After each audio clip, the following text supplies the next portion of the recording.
हम सब्सिडी खत्म कर रहे हैं, हम आटे पर सब्सिडी खत्म कर रहे हैं। हम तुम्हें कहते हैं हम तुम्हारे मुंह पे मारते हैं सब्सिडी।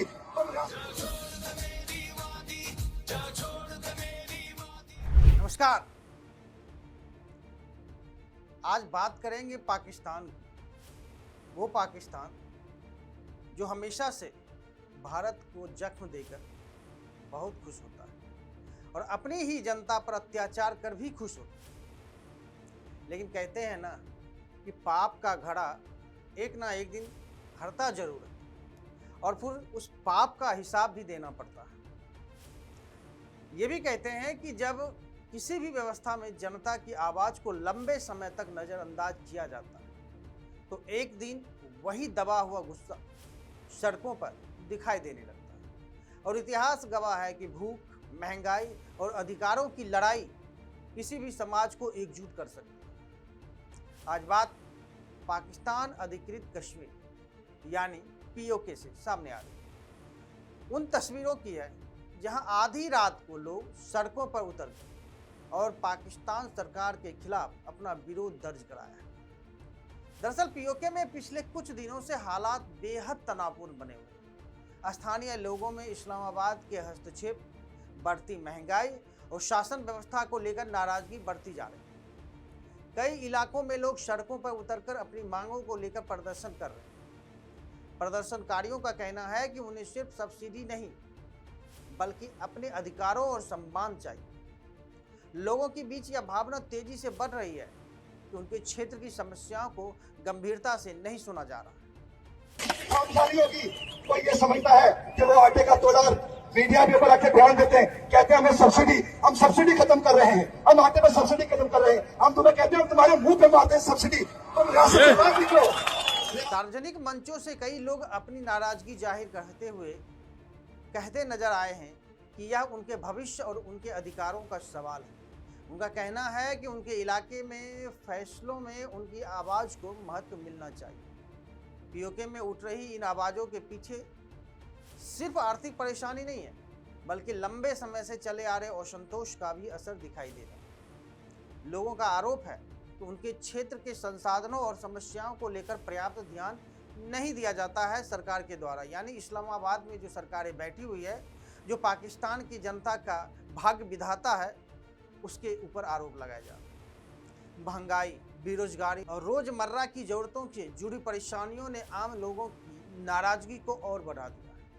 यही वजह है कि प्रदर्शन अब सिर्फ छोटे विरोध तक सीमित नहीं रहे बल्कि बड़े जन आंदोलन का रूप लेता हुआ दिखाई दे रहा है। इसलिए लोग रात को भी सड़कों पर उतरकर आजादी की मांग कर रहे हैं। कश्मीरी हूं, मेरा खून मुसलमान, ताकत कलमा, जा छोड़ दे मेरी वादी, जा छोड़ दे मेरी वादी, लब सीसी कर चुप करवाए जितना चाहे, हम चीखेंगे आजादी, हम चीखेंगे आजादी।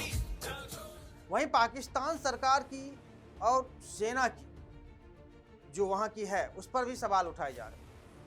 प्रदर्शनकारियों का आरोप है कि विरोध की आवाज़ को दबाने के लिए सख्ती की जा रही है। कुछ रिपोर्ट में दावा किया गया है कि सुरक्षा बलों और प्रदर्शनकारियों के बीच टकराव की स्थिति बनी हुई है जिसमें कई लोगों के घायल होने की खबरें सामने आई।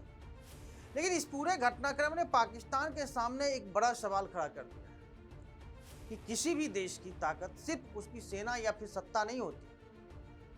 ये पाकिस्तान को समझना होगा बल्कि जनता के भरोसे से भी होती है। जब जनता और व्यवस्था के बीच की दूरी अगर बढ़ने लगती है तो हालात इसी तरह के चुनौतीपूर्ण बन जाते हैं। दिलचस्प बात क्या है जो आपको हम बताएं? दिलचस्प बात यह है कि जो पाकिस्तान पहले भारत पर कश्मीर को लेकर के आरोप लगाता रहा है लगातार कि भारत कश्मीर के लोगों के साथ अन्याय करता है, जो सच्चाई है नहीं, और दुनिया के सामने मुस्लिम का हितैषी दिखा रहा है, आज उसकी पोल दुनिया के सामने खुलती जा रही है। आज जब अपने बोए हुए फसल को काटना पड़ रहा है तो वहाँ के मंत्री अनाप शनाप भारत पर इल्जाम लगा रहे हैं। पाकिस्तान के रक्षा मंत्री क्या कुछ कह रहे हैं, पहले वो सुनिए आप।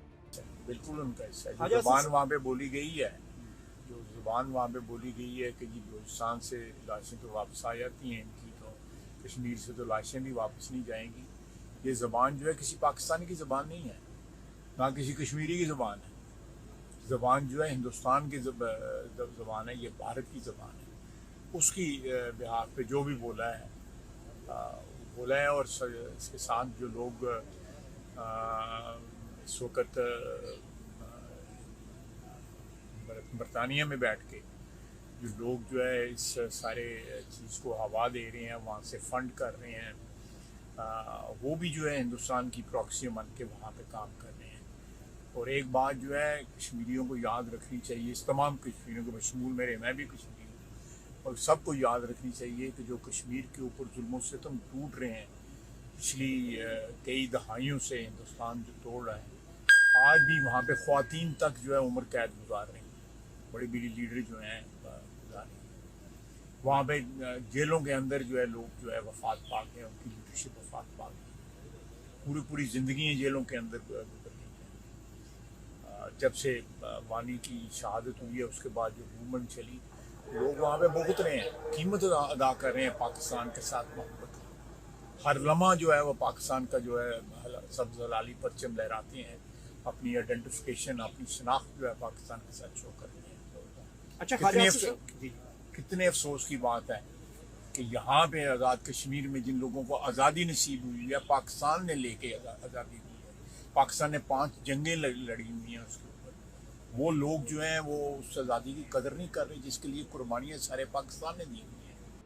अब जरा सोचिए, जनता पर अत्याचार आपने किया, जनता में असंतोष आपके कारण फैला और ठिकरा भारत पर फोड़ते नजर आते हैं।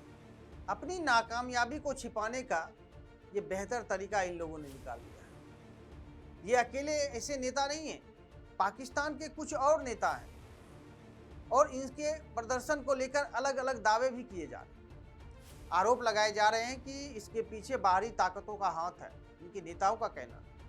लेकिन स्थानीय लोगों का कुछ और ही कहना है। उनका कहना है कि उनकी आवाज़ उनकी अपनी परेशानियों से निकल रही है। प्रदर्शनकारियों का कहना है कि अगर किसी इलाके के लोग अपनी समस्याओं को लेकर सवाल उठा रहे हैं तो उनकी बात सुनी जानी चाहिए, क्योंकि लोकतंत्र की असली पहचान यही होती है और यही कहती है कि जनता की आवाज़ को जगह मिलनी चाहिए।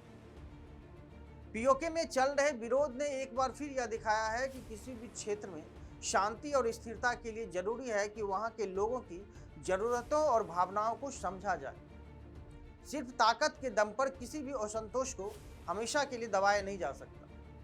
अब सवाल यह है कि पाकिस्तान इस बढ़ते जनाक्रोश को कैसे संभालता है। बातचीत का रास्ता अपनाया जाएगा या फिर सख्ती जारी रहेगी, क्योंकि आखिर में सबसे बड़ा सवाल सत्ता का नहीं बल्कि उन आम लोगों का है जो अपने भविष्य, सम्मान और बेहतर जीवन की उम्मीद रखते हैं। पीओके में उठी ये आवाज़ें आने वाले समय में क्षेत्र की राजनीति को किस दिशा में ले जाएगी, यह देखना बेहद दिलचस्प हो।